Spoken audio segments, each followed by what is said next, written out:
Hello, students. We are back. We are beginning with a new chapter, the tsunami. This is the name of the chapter in your 8th standard NCERT CBSE textbook. So, as you see, they have shown you the map of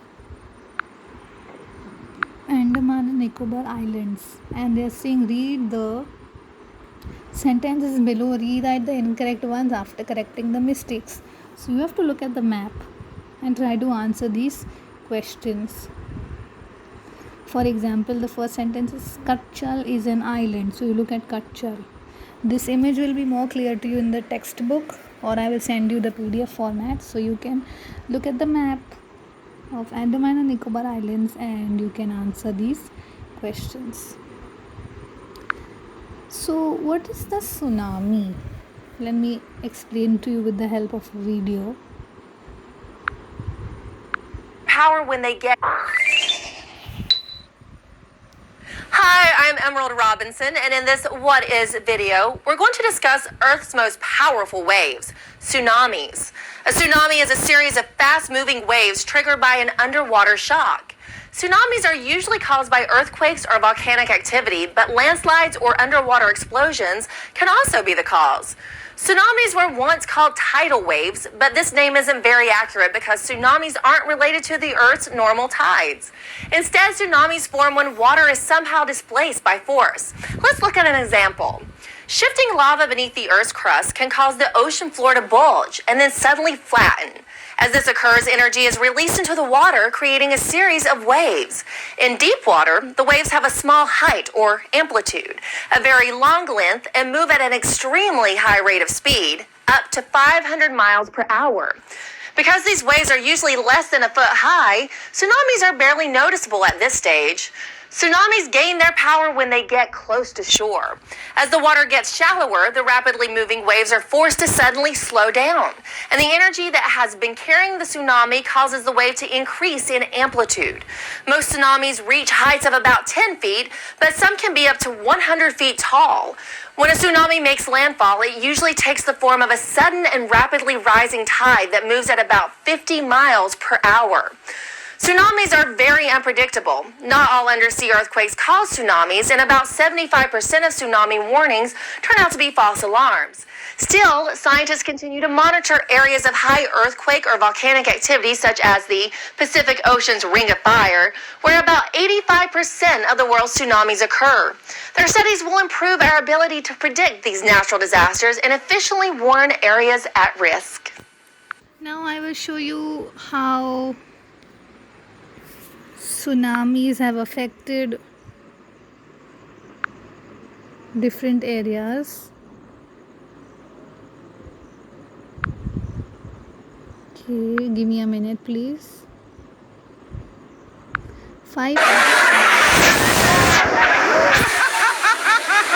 These are 5 biggest tsunamis. Tsunami is a natural disaster, just like an earthquake, floods. So tsunami is a natural disaster, and we will see how it affects people, how it occurs.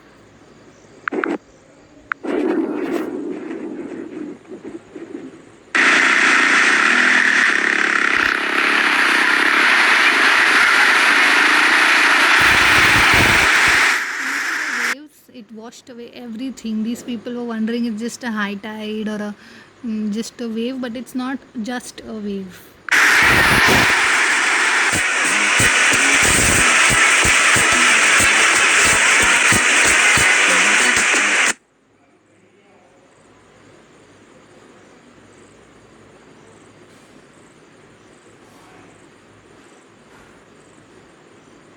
See all the muddy water coming from the ocean.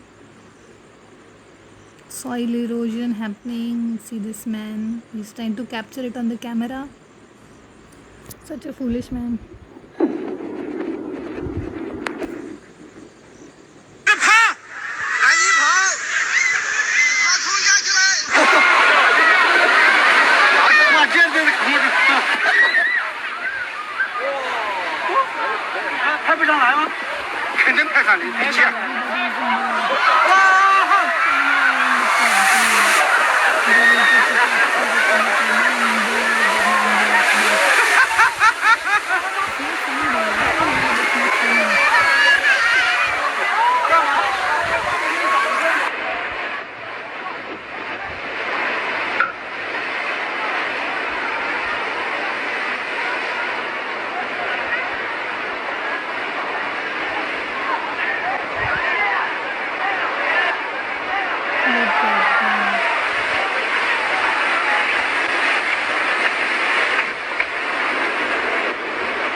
Don't seem to be moving forward.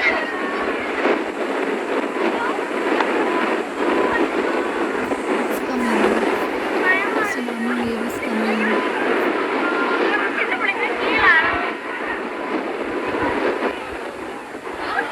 And just sweep away everything.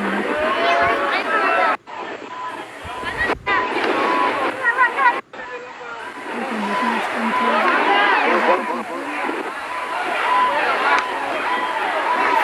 Two beach by any chance.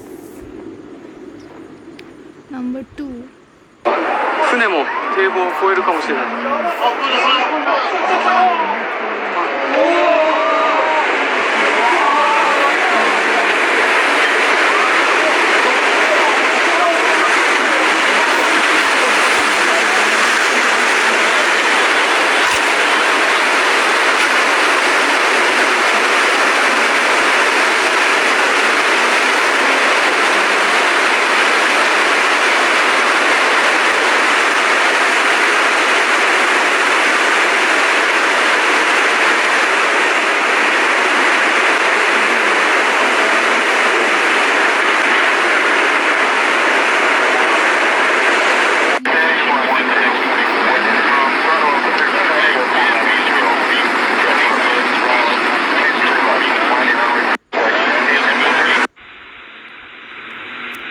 Okay, so coming back to our chapter, tsunami.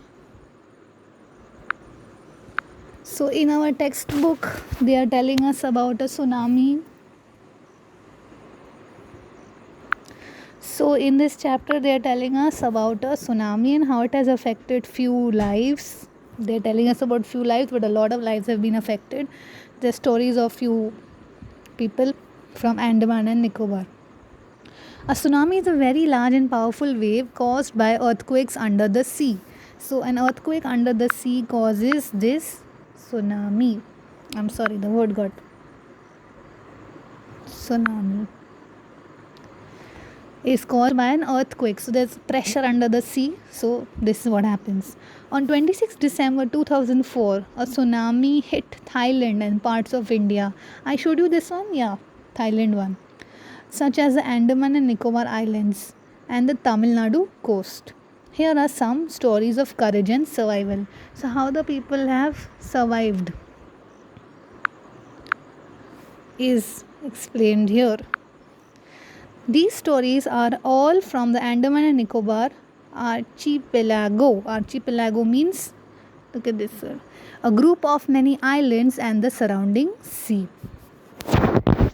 Ignatius was the manager of a cooperative society. So let's begin with the first story. Ignatius was the manager of a cooperative society in Kutchal. His wife woke him up at 6 a.m. because she felt an earthquake. So in every building, in every cooperative society, there is a group of people.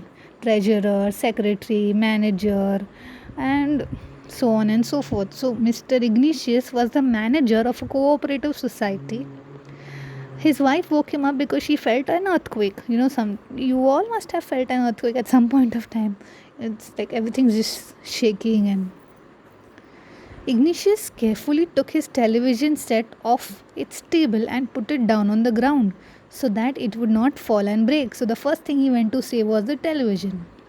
Then the family rushed out of the house. Very smart move. He immediately rushed out with his family. You're not supposed to stay in the house where you feel an earthquake happening. When the tremor means slight shake, earthquake movements, that feeling of shakiness. When the tremor stopped, he saw the sea rising. Now he's seeing a big wave coming. In the chaos and confusion, look at these words, chaos and confusion. I'll just mark the words properly. Tremor, chaos, confusion. Two of his children caught hold of the hands of their mother's father and mother's brother. So the children held hand of mother's father and mother's brother and rushed in the opposite direction. He never saw them again. So because they went in the direction which was opposite, they were all swept away. His wife was also swept away. Only the 3 children who came with him were saved. So he was standing in a position, and these other 2 children, out in the confusion and the chaos, they ran in the opposite direction. And he was having 3 children who were holding his hand. But the other 2 children, the wife and the mother's father and the mother's brother, they all were swept away. Let's go to the next story. Sanjeev was a policeman. So now the next story is of Sanjeev, serving in the Kachal island of the Nicobar group of islands. He somehow managed to save himself, his wife and his baby daughter from the waves. But then he heard cries for help from the wife of John, the guest house cook. Sanjeev jumped into the water to rescue her, but they both were swept away. So this is what happened. They tried to help, but the wave is so huge. It's so huge that you just can't. You saw that big cruise ship also. It was swept away. Cars, such heavy things. Next story. 13. I'm sorry for this marker. It just hides all the word. 13-year-old Meghna was swept away along with her parents and 77 other people. She spent 2 days floating in the sea, holding on to a wooden door. 11 times she saw relief helicopters overhead, but they did not see her. So this is called fate. This is called karma, nasib, whatever you call it. 11 times the relief helicopters were over her head, but they could not see her. She was a tiny girl. She was brought to the shore by a wave and was found walking on the seashore in a daze. Now next story.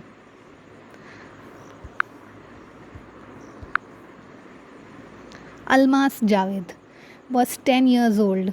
She was a student of Carmel Convent in Port Blair, where her father had a petrol pump. Her mother Rahila's home was in Nankauri Island. The family had gone there to celebrate Christmas.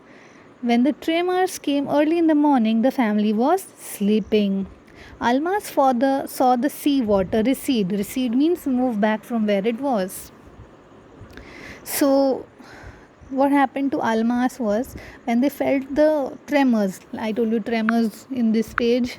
Tremors means slight shake of earthquake. Shakes of earthquake. Alma's father saw the sea water recede. Sea water was moving back.